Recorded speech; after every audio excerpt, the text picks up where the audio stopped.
اللہ پاک کے فضل و کرم سے آج سورہ انبیاء کی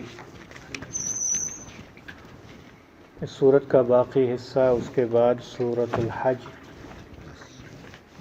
اور اس کے بعد سورۃ المؤمنون، پھر سورۃ النور اور پھر سورۃ الفرقان کی تلاوت ہوئی۔ اللہ پاک اپنی بارگاہ میں قبول فرمائے۔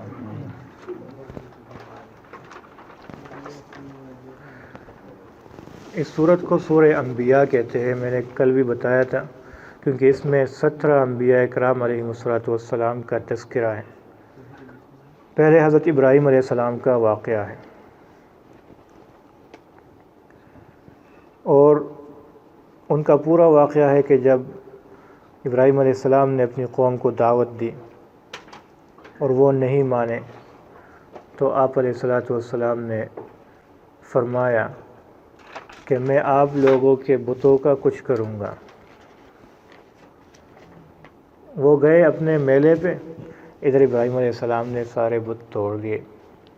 جب آئے واپس غصے ہوئے کہ یہ کون ہے، بہت بڑا ظلم کیا ہے، تو لوگوں نے کہا کہ ہم نے ایک لڑکے کو سنا ہے جو اس کے متعلق بات کر رہا تھا، اس کا نام ہے ابراہیم۔ ابراہیم علیہ السلام کو لایا گیا، ان سے پوچھا کیا آپ نے یہ بتوں کو توڑا؟ انہوں نے کہا کہ بل فعلہ کبیرہم ھذا، ان کے اس بڑے سے پوچھئے، بڑا بت جو تھے اس سے پوچھئے کہ کس نے مارے۔ تو وہ سارے یہ ثم نکسوا علی رؤوسہم، سر جھکا کے کہنے لگے لقد علمت ما ہؤلاء ینطقون، آپ کو تو پتہ ہے یہ نہیں بولتے، تو ہم ان سے کیسے پوچھے تھے؟ ابراہیم علیہ السلام نے فرمایا جب یہ بول نہیں سکتے تو پھر آپ کے خدا کیسے ہوئے؟ انہیں پتہ چلا کہ ابراہیم علیہ السلام نے مارا ہے۔ انہوں نے ایک آگ تیار کی بہت بڑی اور اس میں ڈال دیا گیا۔ ابراہیم علیہ السلام جب آگ میں ڈال دیے گئے تو قلنا، ہم نے کہا، حکم دیا، اللہ فرماتے ہیں یا نارو، اے آگ، کونی بردن و سلامن، ہو جا ٹھنڈی اور سلامت والی، علی ابراہیم، ابراہیم علیہ السلام۔ یہ واقعہ اس کے بعد لوط علیہ السلام کا، اور وَوَهَبْنَا لَهُ اسحاق وَيَعْقُوبَ نَافِلَةً، اسحاق اور یعقوب علیہ السلام کا واقعہ۔ اس کے بعد نوح علیہ السلام کا واقعہ ذکر ہوا۔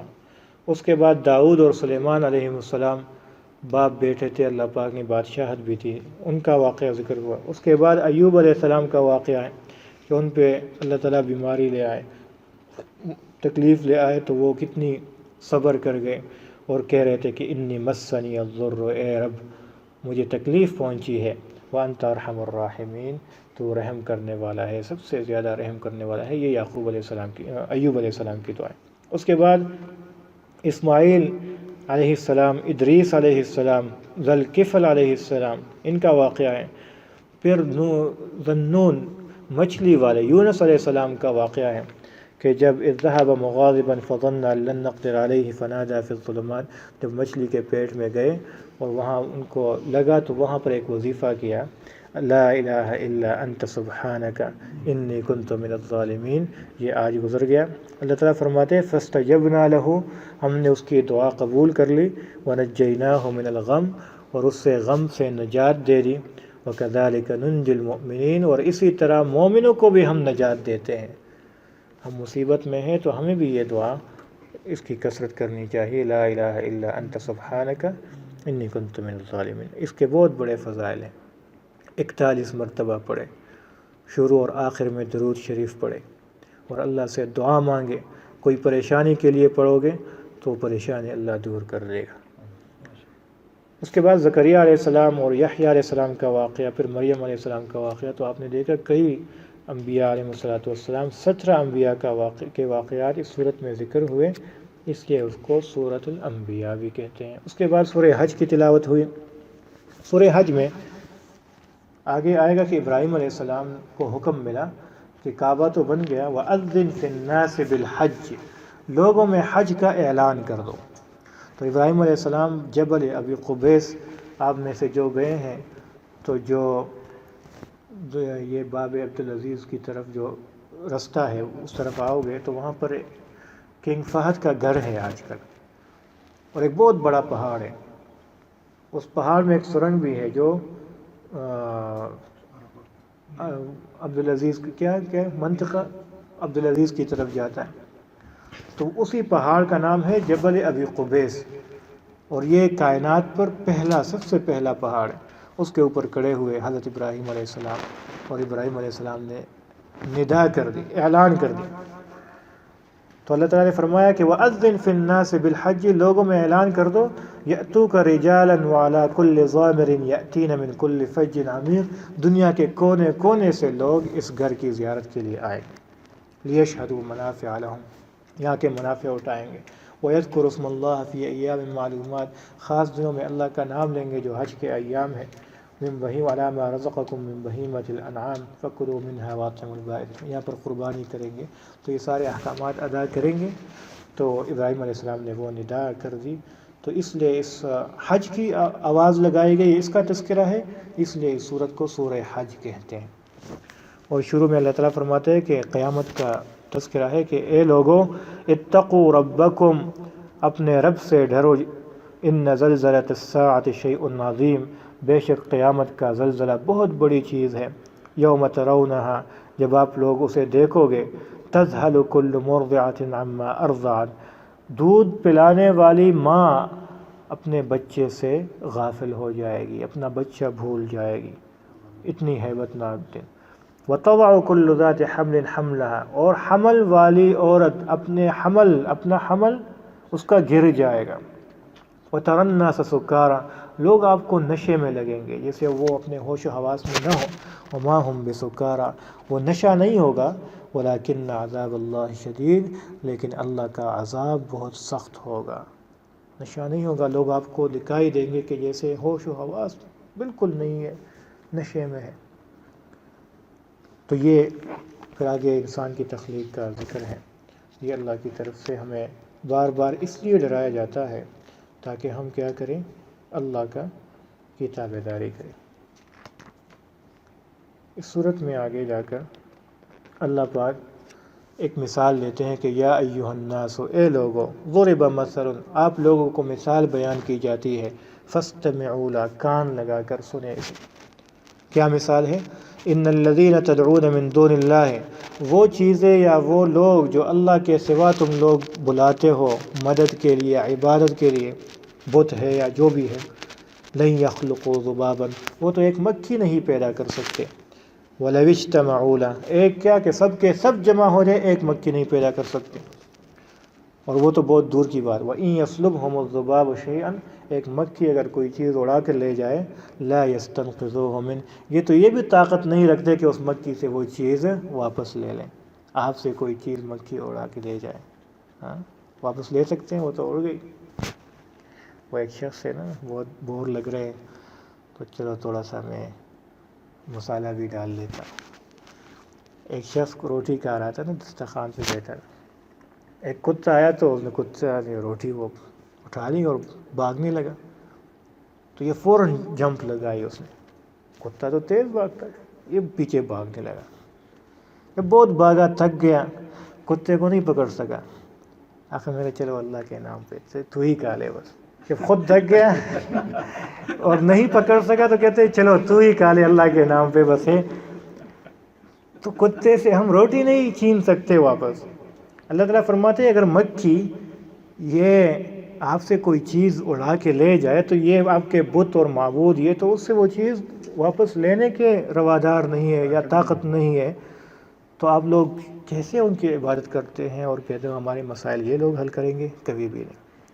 آگے اللہ تعالیٰ اس امت کا جو درجہ ہے وہ بیان فرماتے ہیں کہ هو سماکم المسلمین، اللہ پاک نے آپ لوگوں کا نام مسلمان رکھا، من قبل وفی هذا لیکون الرسول شہیدا علیکم وتکونوا شہداء علی الناس، کہ کل قیامت کے دن آپ لوگوں کے خلاف گواہ بن جاؤ اور رسول علیہ الصلوۃ والسلام آپ کا گواہ بن جائیں، تو اس لیے ہم نے آپ لوگوں کو پیدا کیا۔ تو اللہ تعالیٰ فرماتے ہیں، نصیحت کرتے ہیں، فاقیموا الصلاۃ، بس نماز قائم کرو، وآتوا الزکاۃ، زکوٰۃ ادا کرو، واعتصموا باللہ، اور اللہ کی رسی کو مضبوطی سے تھامو، هو مولاکم، وہ تمہارا مولا ہے، فنعم المولا، کیا ہی اچھا مولا ہے، ونعم النصیر، کیا ہی اچھا مددگار ہے۔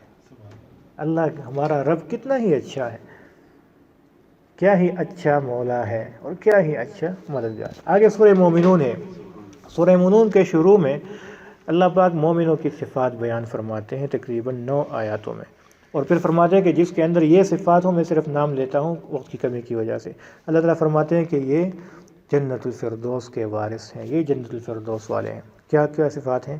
قد افلح المؤمنون، مومن کامیاب ہوئے، الذین هم فی صلاتہم خاشعون، نماز خشوع سے پڑھتے ہیں، والذین هم عن اللغو معرضون، لغو اور فضول باتوں سے اپنے آپ کو، باتوں سے بھی کاموں سے اپنے آپ کو دور رکھتے ہیں، والذین هم للزکاة فاعلون، زکوٰۃ ادا کرتے ہیں، والذین هم لفروجہم حافظون، اپنی شرمگاہوں کی حفاظت کرتے ہیں، والذین هم لاماناتہم وعہدہم راعون، امانتوں کا خیال کرتے ہیں، پورے امانت داری کا خیال کرتے ہیں، وعہدہم راعون، اور وعدے وفا کرتے ہیں، وعدے کی پاسداری کرتے ہیں، والذین هم علی صلواتہم یحافظون، اپنی نمازوں کی حفاظت کرتے ہیں۔ دوبارہ سے فرمائے اولئک هم الوارثون، یہی لوگ ہیں جو کہ وارث ہیں، الذین یرثون الفردوس، جو فردوس کو، جنت الفردوس کو وراثت میں لیں گے، ہم فیہا خالدون، ہوں گے وہ اس میں ہمیشہ ہمیشہ کے لیے۔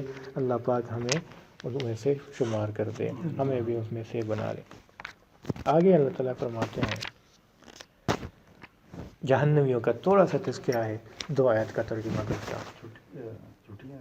چھٹیاں ہیں۔ اللہ تعالیٰ فرماتے ہیں کہ جب جہنم والے جہنم جائیں گے یا قیامت کے دن ان کا مکالمہ ہوگا، وہ کہیں گے قالوا ربنا، اچھا اس سے پہلے بولے قالوا ربنا، کہیں گے وہ اے ہمارے رب، غلبت علینا شقوتنا، ہماری بدبختی ہمارے اوپر غالب آئے، وَكُنَّا قَوْمًا ضَالِّينَ، اور تھے ہم گمراہ قوم میں سے، ربنا اے ہمارے رب، اخرجنا منہا، اس جہنم سے یا اس عذاب سے نکال دے ہمیں، فَإِنْ عُدْنَا، اگر ہم دوبارہ لوٹے اس نافرمانی کی طرف، فَإِنَّا ظَالِمُونَ، بس ہم تو بہت بڑے ظالم ہوں گے پھر، یا اللہ ابھی ہمیں نکال دے، پھر بھی اگر ہم نے نافرمانی کی پھر بہت بڑے ظالم ہوں گے، ابھی موقع دے۔ تو اللہ تعالیٰ فرمائیں گے قال اخسئوا فیہا ولا تکلمون، اخسئوا فیہا، دفع ہو جاؤ، جہنمیوں کو اللہ تعالیٰ فرمائیں گے دفع ہو جاؤ، ولا تکلمون، میرے سے بات تک نہ کرو، انہ کان فریق من عبادی یقولون ربنا آمنا، تو اس وقت جو کافر لوگ ہیں جب یہ رحم کی اپیل کریں گے تو اللہ تعالیٰ اسے دفع کریں گے اور یہ الفاظ کہیں گے۔ اللہ تعالیٰ ہماری حفاظت کرے۔ اور یہ آپس میں ایک دوسرے سے پوچھیں گے کتنا عرصہ آپ ٹھہریں، تو وہ کوئی کہے گا لبثنا یوما او بعض یوم فاسأل العادین، کہ دن یا دن کا کچھ حصہ ہم دنیا میں گزار کر آئے ہیں، حالانکہ وہ 60 70 سال 80 سال 100 سال گزار کے آئے ہوں گے، لیکن اس میں اللہ کو راضی نہیں کیا ہوگا تو ہمیشہ ہمیشہ کی ناکامی ہو۔ آگے اللہ تعالیٰ فرماتے ہیں افحسبتم انما خلقناکم عبثا، کیا تمہارا یہ گمان ہے کہ اللہ پاک نے تمہیں عبث پیدا کیا ہے، کوئی مقصد نہیں ہے تمہارے پیدا کرنے کا، وانکم الینا لا ترجعون، اور کیا تم ہماری طرف لوٹ کر نہیں آؤ گے، یعنی کیا ایسا ہے کہ تم لوگ بس دنیا میں آئے، کھائے پیے، مزے کیے اور چلے گئے؟ تو کوئی پوچھ نہیں ہے آپ سے، ہر ایک بات کا پوچھا جائے گا، ہر ایک کام کا پوچھا جائے گا، جو دیکھا اس کا پوچھا جائے گا، جو سنا اس کا پوچھا جائے گا، ہر چیز کا پوچھا جائے گا۔ اس لیے اپنی زبان کو بھی کنٹرول میں رکھیے، خیر کے سوا بولنے سے احتراز کریے، اور اپنے کانوں کو بھی، اس کی بھی حفاظت کریں، اپنی آنکھوں کی بھی حفاظت کریں، کیونکہ ہر چیز نوٹ کی جا رہی ہے، لکھی جا رہی ہے، اور اس کا حساب دینا پڑے گا۔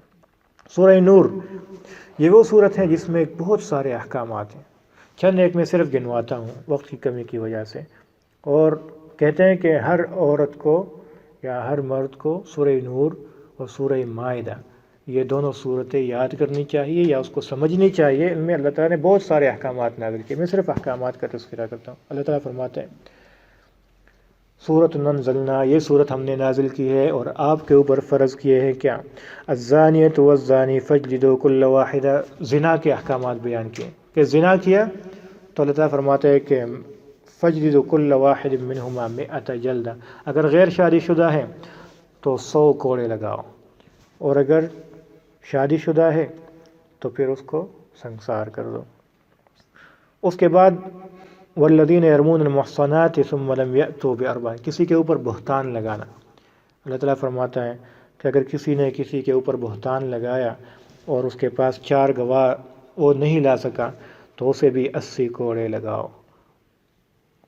اس کے بعد ہے والذین یرمون ازواجہم، لعان، میاں بیوی آپس میں ایک دوسرے کے اوپر اعتراض کرے کہ یہ بچہ میرا نہیں ہے، یہ کہیں اور سے ہے، تو یہ جو اعتراض کرے اس کو لعان کہتے ہیں۔ اس میں بھی آپ کو 4 گواہ لانے پڑیں گے یا پھر قسم اٹھانا پڑے گا، اس کا حکم ہے۔ پھر واقعہ افک ہے، وہ واقعہ جس میں منافقین نے حضرت عائشہ رضی اللہ تعالیٰ عنہ پہ تہمت لگائی، تو اللہ تعالیٰ فرماتے ہیں کہ تہمت، جھوٹ اور بہتان، ان سب سے اپنے آپ کو بچا کے رکھیے۔ اس کے بعد یہ ہے کہ حضرت ابوبکر صدیق کی واقعہ میں نہیں بیان کرنا چاہتا، بہت لمبا ہے، تو کسی کے وظیفہ دیا کرتے تھے، پیسے کچھ دیا کرتے تھے، اور وہ لوگ بھی انہی میں شامل تھے جنہوں نے حضرت عائشہ رضی اللہ تعالیٰ عنہ پہ تہمت لگائی تھی۔ تو حضرت ابوبکر صدیق کو غصہ آیا، ظاہر ہے، وہ کہتے ہیں کہ میں پیسے بھی دے رہا ہوں آپ لوگوں کو، اوپر سے میری بیٹی کو پر آپ بہتان لگا رہے ہو، تہمت لگا رہے ہو، تو وہ پیسہ دینا بند کر دیا۔ تو اللہ تعالیٰ نے فرمایا کہ جس کو اللہ نے وسعت دی ہے، اگر انہوں نے ایک کام کرنا شروع کر دیا ہے، ایک نیک کام کرنا شروع کر دیا ہے، تو وہ کبھی بھی مت روکیں، اس کا کام اپنے جگہ، آپ اپنی جگہ اپنا کام کرتے رہے ہو۔ حضرت ابوبکر صدیق گئے اور اپنی بیٹی پہ تہمت لگانے کے حوالے سے معافی مانگی اور اس کا وظیفہ دوبارہ سے شروع کر دیا۔ تو یہ آگے اللہ تعالیٰ فرماتا ہے کہ کسی کے گھر مت جائیں بغیر اجازت کے، جب جاؤ گے تو اجازت طلب کرو۔ آگے اللہ تعالیٰ فرماتا ہے کہ مومنوں کو الگ سے حکم ہے کہ اپنی آنکھیں جھکائیں، اس کی حفاظت کریں، اور مومن عورتوں کو بھی حکم ہے کہ اپنی آنکھیں جھکائیں، اس کی حفاظت کریں۔ تو یہ چند احکامات ہیں، اور بھی ہیں، آگے جائیں گے تو اللہ تعالیٰ فرماتے ہیں کہ جب بچے بڑے ہوں گے، بلوغت تک پہنچیں گے، تو وہ گھر میں بغیر آواز کے داخل نہ ہو، وہ ضرور آواز دیں، وہ دروازہ کھٹکھٹائے، اور جب کسی مجلس میں جانے کے بھی آداب بیان کیے ہیں کہ اللہ تعالیٰ فرماتے ہیں اس میں آپ لوگ اجازت طلب کیا کریں۔ پھر آگے سورہ فرقان ہے، اور اس میں صرف ایک دو آیتوں کا ترجمہ کرتا ہوں۔ اللہ تعالیٰ فرماتے ہیں وقال الرسول یا رب، رسول علیہ السلام قیامت کے دن فرمائیں گے اے میرے رب، ان قومی ھذا، میری اس قوم نے، ھذا القرآن مہجورا، قرآن کو چھوڑا تھا، یا اللہ میرے اس بندے نے، میری اس امتی نے قرآن کو چھوڑا تھا۔ کیسے قرآن کو چھوڑا تھا؟ تو قرآن کو چھوڑنا، ایک تو یہ ہے کہ اس کی تلاوت کرنا بندہ چھوڑ دے، یہ بھی چھوڑنا ہے۔ ایک تو یہ ہے کہ اس کے معانی اور مطالب پہ اپنے آپ کو جو سمجھنا چھوڑ دے اسے، ایک قرآن پر عمل کرنا چھوڑ دے، اور یہ کہ قرآن کے احکامات ماننے اور اس کو اپنا حکم اور قاضی بنانا چھوڑ دے۔ تو اس میں سے جس طریقے سے بھی بندہ قرآن کو چھوڑے گا، کل قیامت کے دن اللہ پاک اور اس کے رسول اس کے خلاف کھڑے ہوں گے اور فرمائیں گے کہ میری اس قوم نے میرے قرآن کو چھوڑا تھا۔ اور دوسرا وَيَوْمَ يَعَضُّ الظَّالِمُ عَلَىٰ يَدَيْهِ، جو ظالم لوگ ہیں وہ اپنے ہاتھوں کو کاٹیں گے، یقول، اور کہے گا یا لیتنی اتخذت مع الرسول سبیلا، کاش کہ میں نے رسول علیہ السلام کے راستے کو پکڑا ہوتا، یا ویلتی لیتنی لم اتخذ فلانا خلیلا، کاش کہ میں نے فلاں بندے کو اپنا دوست نہ بنایا ہوتا۔ اس کے پیچھے ایک واقعہ ہے، لیکن اس میں اس طرف اشارہ ہے کہ دنیا میں وہ دوست بناؤ جو آپ کو خیر کی طرف لے آئے، وہ دوست مت بناؤ جو آپ کو خیر سے منع کر دے۔ قیامت کے دن یہ بندہ کہے گا جس نے اس شخص کو دوست بنایا ہوگا، جس نے اس کو نیکی کے کام سے منع کیا ہوگا، وہ کہے گا یا لیتنی، کاش، لم اتخذ فلانا خلیلا، فلاں بندے کو میں دوست نہ بناتا تو کتنا ہی اچھا ہوتا، میں کتنے نیک عمل کر رہا تھا اور وہ مجھے منع کرتا۔ تو قیامت کے دن افسوس کرنے سے بہتر ہے اپنے حلقہ احباب کو بندہ ڈھونڈ ڈھونڈ کر، چن چن کر دوست بنائے، کیونکہ ہر بندہ اپنے دوست سے پہچانا جاتا ہے۔